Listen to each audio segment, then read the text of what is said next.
Shalom.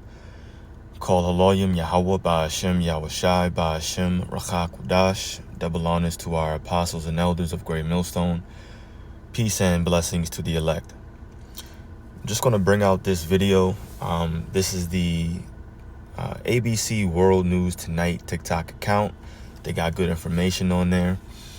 I want to bring this out because, like we always say, we show you these things and these events happening around the globe because all we're doing is letting you know that biblical prophecy is playing out right before our eyes. Now, the Bible prophesies of World War III, and what we're about to watch is an event leading up to it, just something that lets us know, okay, all these other nations are preparing for war.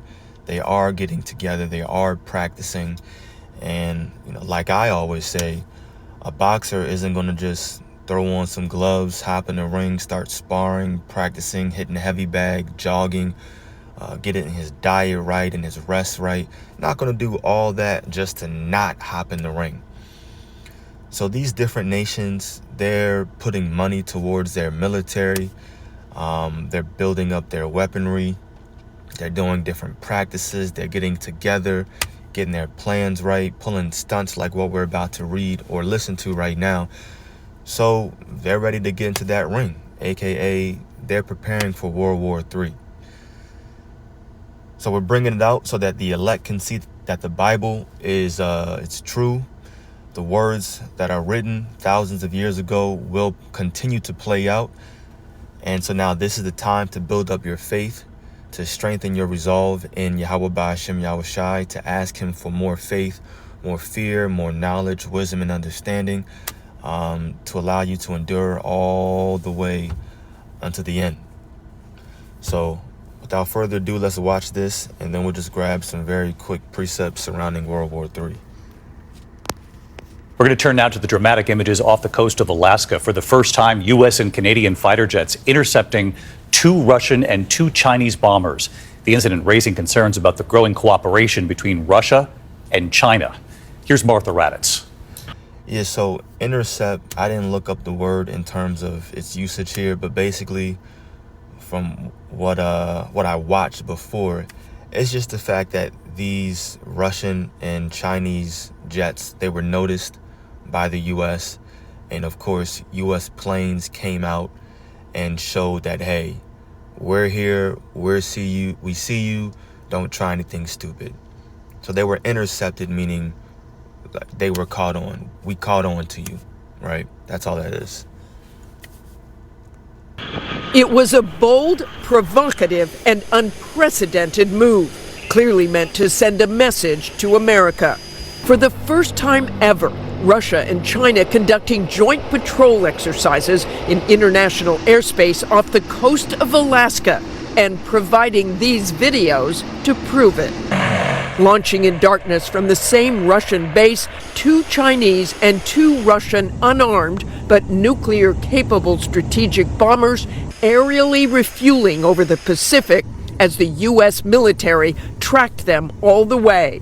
An array of armed American and Canadian fighter jets scrambling and then intercepting the bombers as they came within 200 miles of Alaska. This is the view from the U.S. aircraft provided by the Pentagon. This is the view from the Russian cockpit of the U.S. fighter jets and also the Chinese bombers. This is the first time that we've seen these 2 countries fly together like that. They're always testing us, and that's no surprise to any of us. The U.S. jets followed the Chinese and Russian aircraft for nearly an hour before the bombers returned to their bases. Pentagon officials say they... Ugh, look at her. That's crazy. Also, I just didn't want to see her again. Yeah, so as you can see, Russian and Chinese bombers, or just jets, basically, that were nuclear capable, but although they were unarmed, they say, they flew off the coast of Alaska in a joint, I guess, patrol mission, joint military mission, whatever, and the U.S. intercepted them. Like I said, I'm assuming that means they caught on to them. We're here, we're aware, we see you, we're following you. And now they followed them for an hour. Followed them for about an hour, they say, until I guess they returned back home to the Russian base. But when I first read it or heard it, I'm like, man, this is crazy. And these people are really, really gearing up and preparing for war. These other nations, Russia, China, even Iran, throw them in there. They're all banding together. They're banding together and they're prepared, and they're letting the U.S. know, look, we're ready when you are. So what's up? And that's basically what that was. Like the Jake said, they're always trying us, or whatever he said. All right, that's all that is. What's up? That's a rumor of war right there without even saying anything. So that's it. That's the video. Just wanted to show that. World War III is right around the corner. Revelation 11, verse 14. The second woe is past. And behold, the third woe, meaning the third war. The second war is past, and the third woe cometh quickly. Cometh very quickly. And we're in that time right now. We're bringing out videos like this, articles letting you know, look, if World War III is right around the corner, and that's the very last prophecy that leads to deliverance, because that's what salvation is. It's being delivered from this destruction to come, which is the second death. Then that means everything else right before it has got to be that much closer. Meaning Jacob's trouble, when it's all out anarchy. You can call it a huge civil war, sure, but it's just people rioting, going crazy, not listening to the law. It's a lawless society, famine, right? A lot of death and killing, different pestilences and diseases running rampant. Yeah, all of that has to happen before World War III, and it will. Now, if we see practices like this happening right now, letting us know that World War III is close, how much more everything else leading up to it. So Jacob's trouble is close, basically. Right, let's jump over to the book of Joel 3, verses 1 and 2. For behold, in those days and in that time, when I shall bring again the captivity of Judah and Jerusalem, meaning the entire nation, talking about how the Lord is going to deliver us from captivity. It says, I will also gather all nations and will bring them down into the valley of Jehoshaphat. And this is talking about the Middle East, and will plead with them there for my people and for my heritage Israel, whom they have scattered among the nations and parted my land. Now check this out.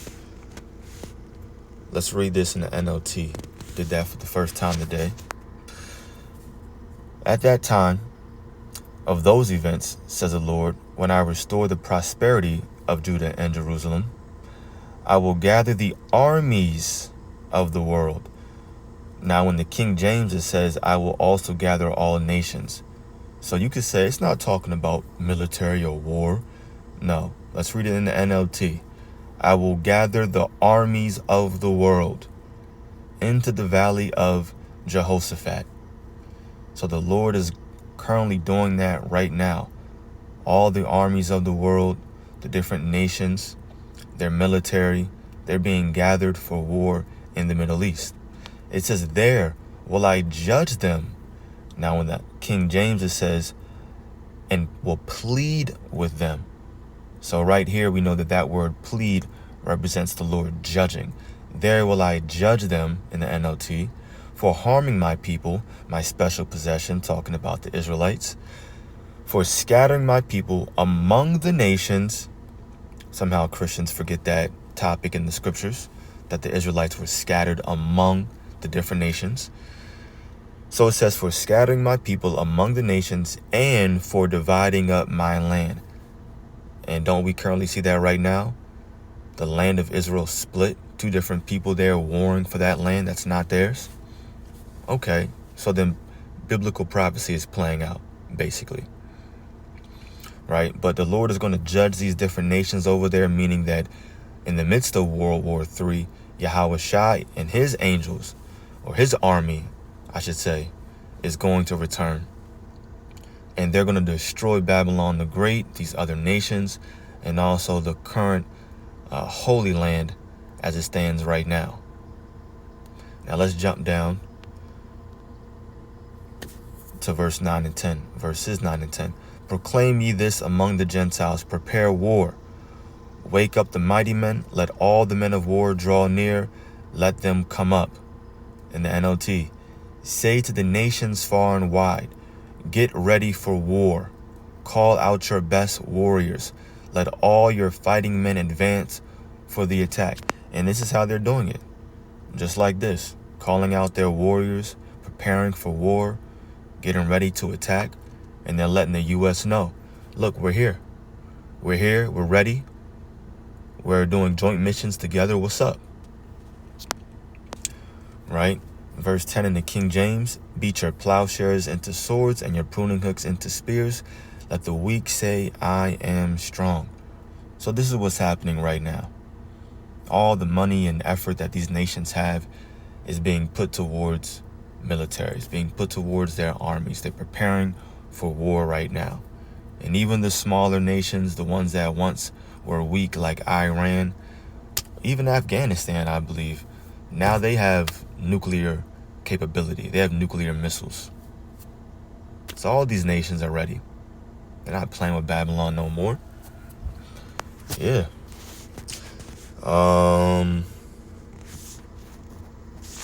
Whatever. Let me see. Last precept right here. Now, World War III is how this precept is going to be manifested. Malachi 4 verse 1. For behold, the day cometh. So it's a prophecy, something to be revealed. For behold, the day cometh that shall burn as an oven. So a day is going to come that shall burn as an oven. And all the proud, yea, and all that do wickedly shall be stubble. Talking about people. And the day that cometh shall burn them up. That's going to happen from the nuclear missiles. The entire land of Babylon the Great, which is America, is going to be completely burned. And if you're not a part of the elect, if you don't get delivered, meaning if you don't receive salvation from those missiles, you're going to be burnt to a crisp with this place. That's why we bring out these articles, to let you know this is right around the corner. So it's in your best interest to beg the Lord for mercy, to forgive you for your sins, to ask him for more faith, and to ask him to be able to allow you to be able to endure all the events leading up to the nuclear missiles. As it's written, he that shall endure unto the end, the same shall be saved. So it's all about enduring all the way into the end. It says, in the day that cometh shall burn them up, saith the Lord of hosts, that it shall leave them neither root nor branch, so nothing left. So that's it. Quick precepts, only 3. Bringing out this video. Lord's will, this was edifying to the elect, the Call Haloyim, Yahweh Ba'ashem Yahweh Shai, Ba'ashem Rakhakudash. Double honors to our apostles and elders of Great Millstone. Peace and blessings to the elect. Shalom.